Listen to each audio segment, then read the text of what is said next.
He's a man who's been covering all sorts of disputes and demonstrations around the country. Jack Hadfield is his name, and his latest spotlight has been on Crowborough.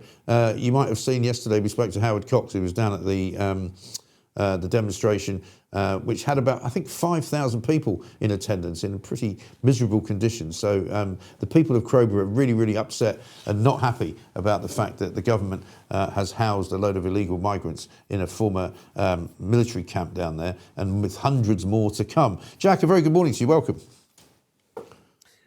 Morning. Thank you for having me on. Not at all. Tell us about your crusade, first of all, because you've emerged as a very kind of influential journalist, I suppose, who covers these types of events, which are, of course, not covered by what you might call the mainstream media. Yes, well, as you said, I've been covering mostly the asylum hotel protests that obviously really kicked off in Epping in July of last year, and then, of course, spread across to the rest of the country, notably at the Britannia Hotel in the Isle of Dogs. I've covered protests otherwise in Northampton, Norwich, Waterlooville, which is in Suella Braverman's constituency, and notable on that one, obviously with her defection yesterday. She was the first MP to actually go out to a protest and meet these people, and also speak at one of them in support. So yes, I've been covering Crowborough. This is my first time there, but Crowborough again was one of the later ones to come out, starting around in October and November or so of last year. They've been going for, it was 13 weeks this week. Since people have been coming out in the town there in the East Sussex countryside. So obviously the people there... We're just getting a bit of interference there. We'll see if we can get that signal slightly better. Time around that this happened. Oh, sorry, there we go. I think it glitched out there for a second. So yes, the first time that this happened in Crowborough was obviously a couple months ago or so, and they had a massive turnout of the crowd there. I think it had been some dwindling numbers, but there was this big protest again just this weekend after these men were bussed in the middle of the night. 2-3 o'clock in the morning. This happened with the Britannia Hotel as well. So understandably, the residents, yes, completely angry about this. And again, these are all local people who come to these events. There's occasionally a few people like me. There's who obviously cover them, and there's a few activists, national activists like from Raise the Colours, and then you have all the Minahen from the Pink Ladies in Epping, others from Chelmsford and so on, who show their solidarity. But 96% of the attendees of this place are locals, that's for sure. Yeah, and I mean, when you do attend these various different protests, I mean, are you surprised that there's not more representation from what you might call the BBC, Sky? I was told that from Howard Cox's point of view, there was a local BBC crew there on Sunday, and they interviewed him, but then they didn't run any of it. And there doesn't appear to be much national interest from people like Sky or ITV. Yes, the BBC, yes, they were there. I bumped into one of their reporters, but again, they completely don't cover it at all. I believe ITV even said, or even claimed to say, that there are only 500 to 600 people there or so, which is completely nonsensical. My own rough head count had it at about 2,000, which is, of course, would be around 10% of the population of the town.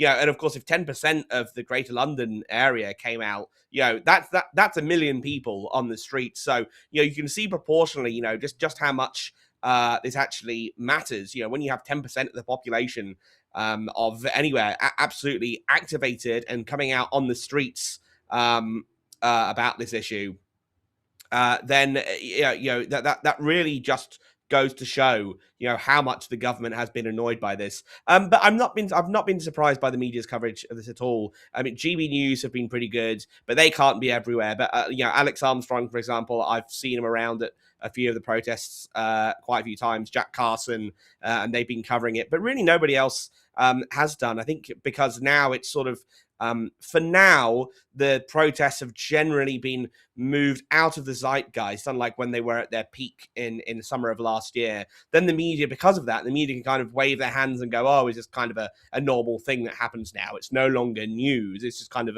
an undercurrent. So I think that's kind of the excuse that there's going through their heads when they decide not to show just how angry the people are at this. Of course, and during the Epping sort of disputes over the back end of last year, there was an awful lot of leftists turning up as well, wasn't there? Kind of, being bussed in or trained in, sometimes by the police, so that they could demonstrate against the local people. But there wasn't much of that at Crowborough, from what I understand. No, there were absolutely zero leftists there at all. I couldn't spot a single one. Obviously, with the leftists, obviously they're far more likely to live. The people who are actually active in these groups, like Stand Up to Racism and so on.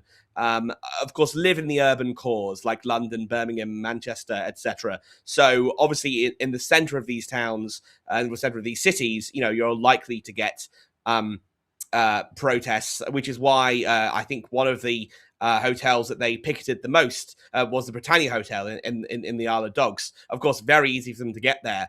Epping, of course, is again is on the end of the Central Line, and when they had their massive sort of counter demo there again in August time or so, when I got off on the Central Line in Epping, basically all of them got off with me. There was nobody from the town. They were holding signs which, of course, said things like, Epping stands against racism. And it's like, Epping may or may not stand against racism, but you certainly can't be holding these signs. You have no idea what Epping thinks. You come from, wherever you come from, which is certainly not here. So because of this, the further away you get away from the urban centres, the harder it is to get out. It was about an hour and 20 minutes from London. Obviously, costs money for the train ticket there. Then these leftists simply don't show up because they don't exist, outside of these big population zones. No, exactly right. And in terms of the people you spoke to on Sunday and previous times in Crowborough, I mean, they strike me as very ordinary residents. They're not in any way particularly activists. They're not in any way people that you would assume that would sort of, turn out for the opening of a can of beans. These are people who feel really strongly about the safety of their children, the safety of their town, and the fact that it is a very small part of a sort of suburban setup, I suppose, around Tunbridge Wells. It's a very sleepy kind of little part of the world, isn't it? Yes, exactly. It is. I'm writing an article currently on how the protests have changed overall, the demographic shift, the way it's been organised. And I'll just give you a little sort of flavour from that. One thing is that basically the people who turn up to these protests are people who've never protested before. Well, of course, until the Asylum Hotel thing became an issue, which was really kicking off obviously in July of last year. These are people who would not have previously turned up to Tommy Robinson marches, for example, Britain First things back in the day, which was usually the main right wing anti-immigration protest areas. So but these people have been completely activated politically. Everyone that I speak to has said, I've never protested before in my life, but, this has come to my front door. I need to go and do something about it. So you get a very different... So one thing, because of that, as more people just come out and out, protests, sort of street protests, street politics, no longer has this same stigma attached to it. So because of that, it's no longer just the stereotypical idea that the people who turn out to street protests are football lad, violent thug, beer drinkers. It is literally anybody. So because of this now, you have politics moved away from just being something you do at the ballot box every 5 years to something that actually is far more active, lively, present, and on the ground. Absolutely. And I mean, as far as Crowborough is concerned, I mean, people there say they're going to continue to demonstrate. A couple of people making remarks there saying, isn't it a surprise the leftists don't turn up and then there isn't really any trouble? That's from Wendy. They're likely to continue to protest, but of course the government famously don't really seem to take any notice, because they didn't take any notice in Epping. They didn't take any notice really in Canary Wharf. They didn't really take much notice in Altrincham. They don't seem to be worried about Crowborough. They seem to be wanting to put more and more migrants in, up to, I think, a total of about 550 men by the end of the month, perhaps. Are there other places that are likely to kind of flare up in the next few weeks, do you think? I'm not necessarily sure on this. One thing in this, in terms of obviously where the locations actually have flared up before, is that they would be linked to incidents. Obviously Epping was kicked off by the sexual assault of a schoolgirl. There was a protest in Northampton, which I covered, which was the rape of a 12-year-old by two Afghans there. So usually the protests are almost directly linked to the levels of violence and criminality that we see from these people, which, as a sort of related aside to this, is one reason why the protests did slow down a little bit. In that, one, it's not protest season anymore. Generally, obviously, as it gets colder, wetter, darker, or had done as we got further into December. Then obviously it's much less pleasant to actually go outside in one of these things. But you can see that people still do. Obviously, in the cases that Crowborough, Epping still goes on every Sunday and so on. But the real reason is because actually, again, the migrants don't actually want to go outside. They want to stay inside where it's nice and cozy and warm.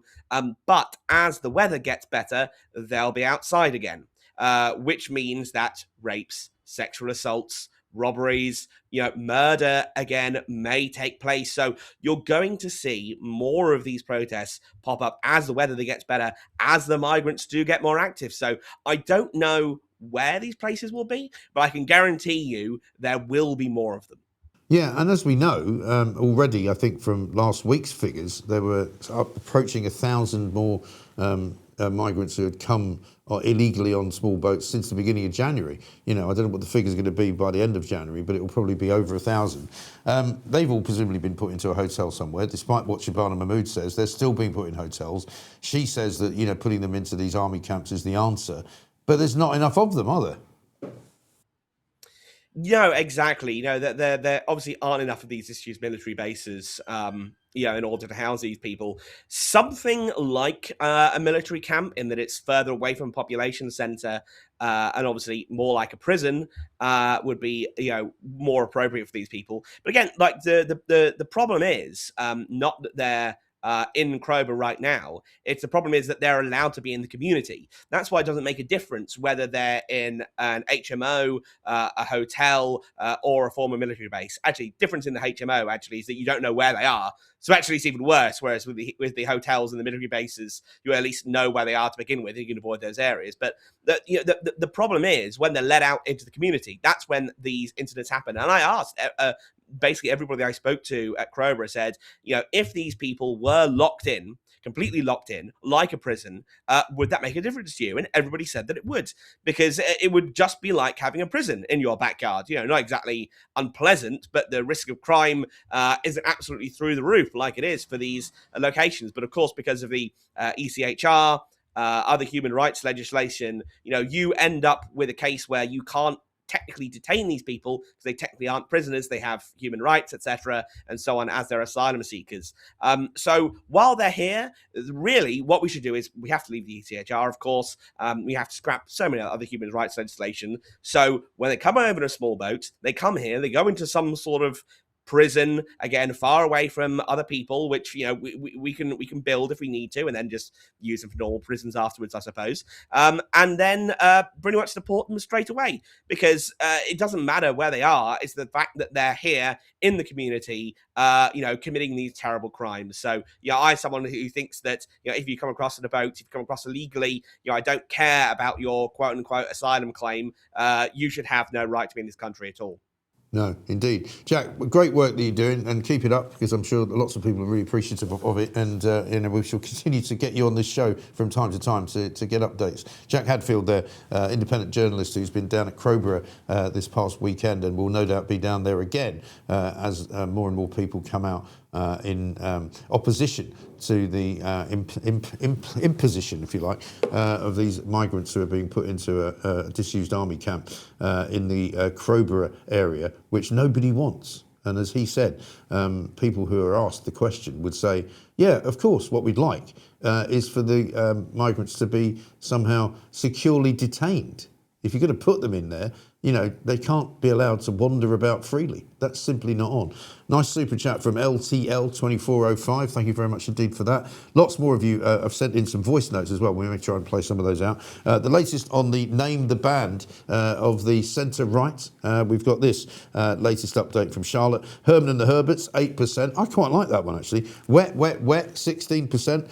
25% for the Planks. But the overall winner right now, with 50% of the vote, is the Bell Ends. Which is very nice. Thank you very much indeed. People telling me there's a town apparently in Worcestershire called Bell End. I didn't know that. Jack is a great guest. Very interesting, says Salsa. What happens when these military-aged men in military barracks start attacking us, says the Daztec. Well, that's a good question. Our cultures do not mix well together like chalk and cheese, says Meow Mog. They are just here to take, not take part. And Fraser very kindly says, by far the best breakfast show out there. Well, thank you very much indeed. We do our best. What we can say to you as well is that as of yesterday, if you were listening, we've expanded the show from 2 hours to 2.5 hours, which means that we go all the way through now until 9:30. So do stay with us. We've got great guests coming up, always after 9 o'clock.